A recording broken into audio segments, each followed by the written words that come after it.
So I was asked to chair this session, thank you, asked to chair this session about 30 seconds ago. So I will do my best to make it function well.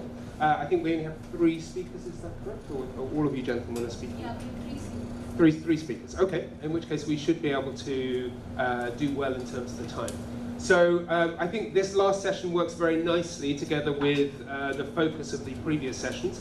We heard information in terms of technology, and we moved then towards the issue of how do you create appropriate services which are inclusive and appropriate for a setting. And I think this session will look much more at the reality of bolstering the environment in which those services are delivered, and how do you create financially sustainable, long-term viable services. So I will certainly focus on that in my presentation. Moving specifically to my comments, then what I'm going to do is very briefly touch on what WSUP does. I will stick to the principle that I will talk for a minimal amount of time about the organisation, less than a third of time, absolutely commit to that. And then we'll choose one example, which is right here in India, in terms of trying to help folks understand what we do and how we do it. And then I will briefly touch on some other global examples to give you a sense of the broad range of activities that we carry out. Okay, so a few weeks ago I was in New York for the formal review of SDG 6. We've heard that SDG 6 is the principles by which the UN measures development in terms of water and sanitation. There is a formal review every 4 years. The one for SDG 6 occurred around 3 to 4 weeks ago at the high-level political forum. I was invited as one of the lead discussants. There were 4 of us. So we followed on from the ministers who gave their formal review, and the purpose of our comments were to try and stimulate debate amongst a whole series of governments in terms of how action should be taken. So we deliberately were meant to be quite provocative in a diplomatic setting in terms of trying to help them understand the challenges and the obstacles that occur, but also what are some of the potential solutions. So I was absolutely delighted that Anuj finished up his presentation by talking about solutions which were affordable and also inclusive, because it's one of the great challenges in terms of SDG 6. And if you look at the formal review, then it is SDG 6 is behind in virtually all of the indices, but most notably in terms of sanitation. So, and sanitation will be a significant part of the focus that I look on today. So now the reason why that's important is because we heard about the necessity for reuse of water, but also for the efficiency of a system.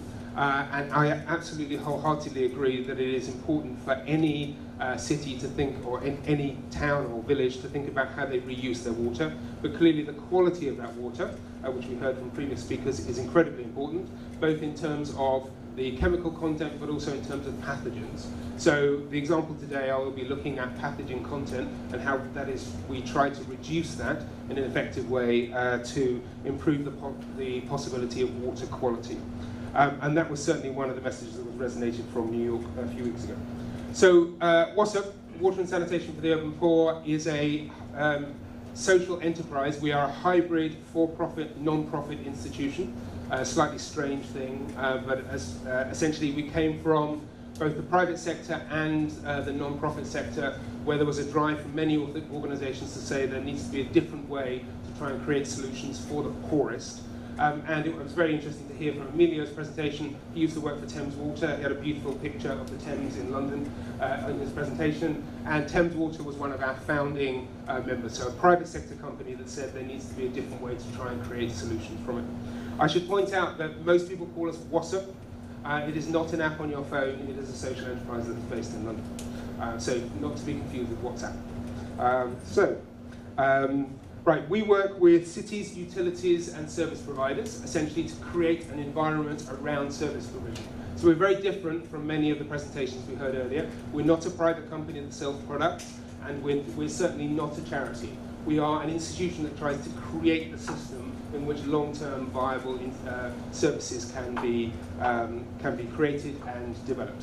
So we work with innovative, commercially based solutions, and we also work with cities and municipalities to try and strengthen the way that they can engage with those particular solutions. And also we work with consumers to help them think about how they can access those services much better. Fundamental to our thinking, as I mentioned earlier, is financial viability and sustainability, and we've worked with around 18 million consumers across multiple different markets in Africa and also in South Asia. We have a very big operation in Bangladesh, as well as some city operations here in India. And fundamentally, our response is to urbanization, which is creating multiple different issues, and we are very practical in terms of what we do. We're an engineering organization, and for any of you who know engineers, they are a practical crew. Right, so I'm going to whiz through these slides now.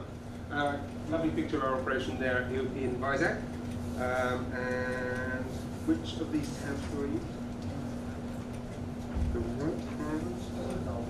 Down? Oh, there. Sorry. Great, okay.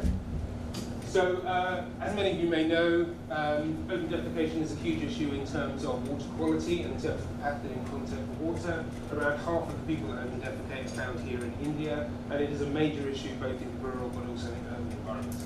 Around about 160 million people still open defecate in India's cities.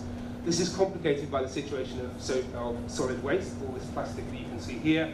And as a result, this has been a priority of the Modi administration, both in terms of open defecation and solid waste. And we were asked to help the Ministry of Urban Development to look at a practical solution in one major city in India. And we were asked to go into Visakhapatnam in Andhra Pradesh to assist it to go through a change process. And I will just quickly describe the change process that we've carried out there alongside the Commission and the Commissioner for the city.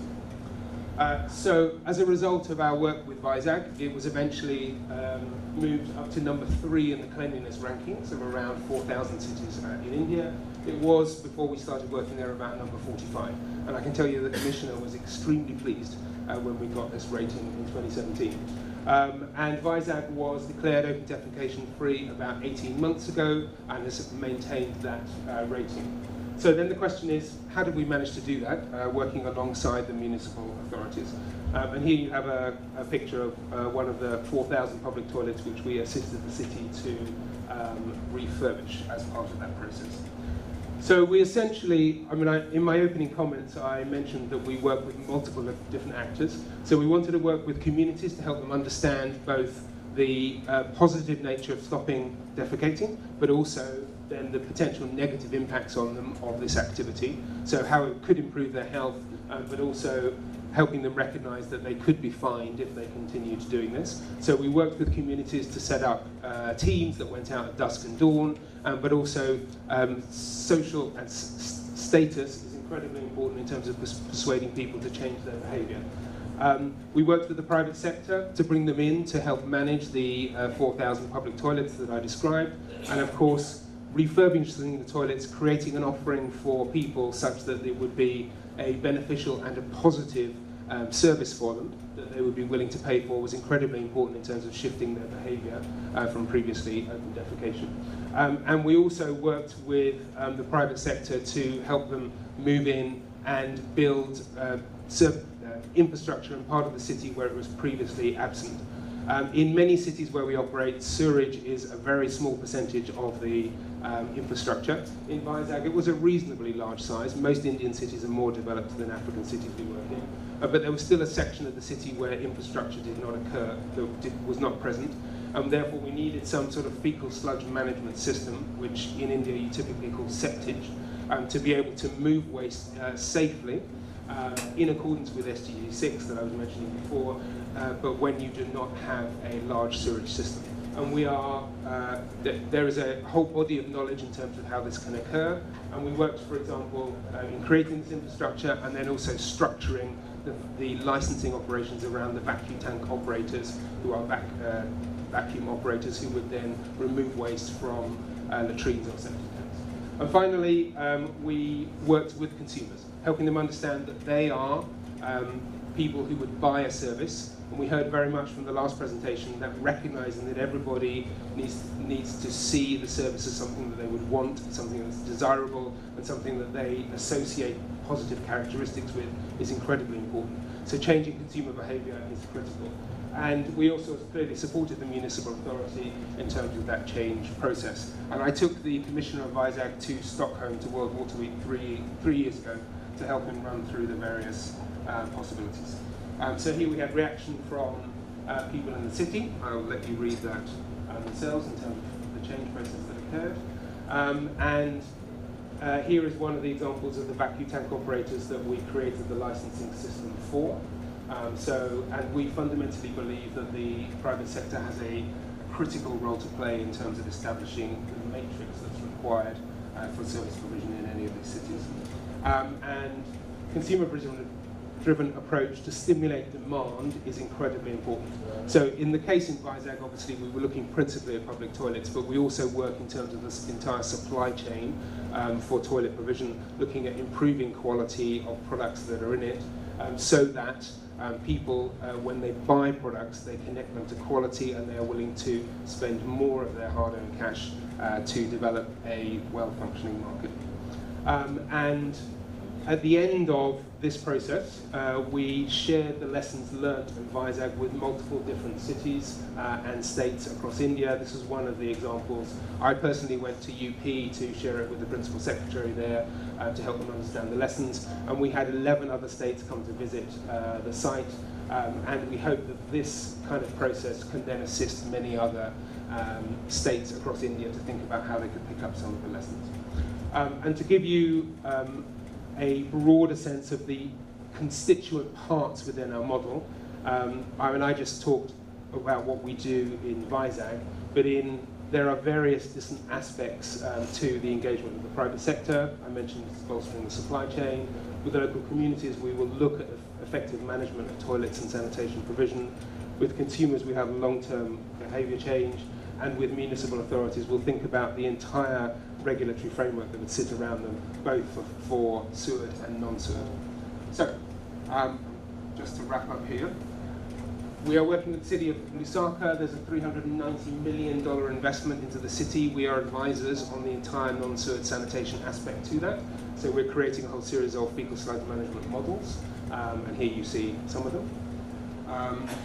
In Dhaka, in Bangladesh, we have created a public-private partnership between various cities and private sector providers to encourage the private sector to move into a market that in that country was traditionally seen as low margin and high risk. And this is now functioning in Dhaka, Chittagong, Rangpur, and Barashal. And finally,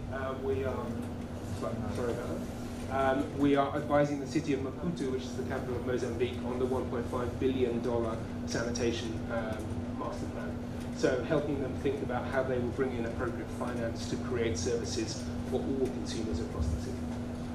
Okay, this is us, this is all the work we do, just to give you a sense, and there you go.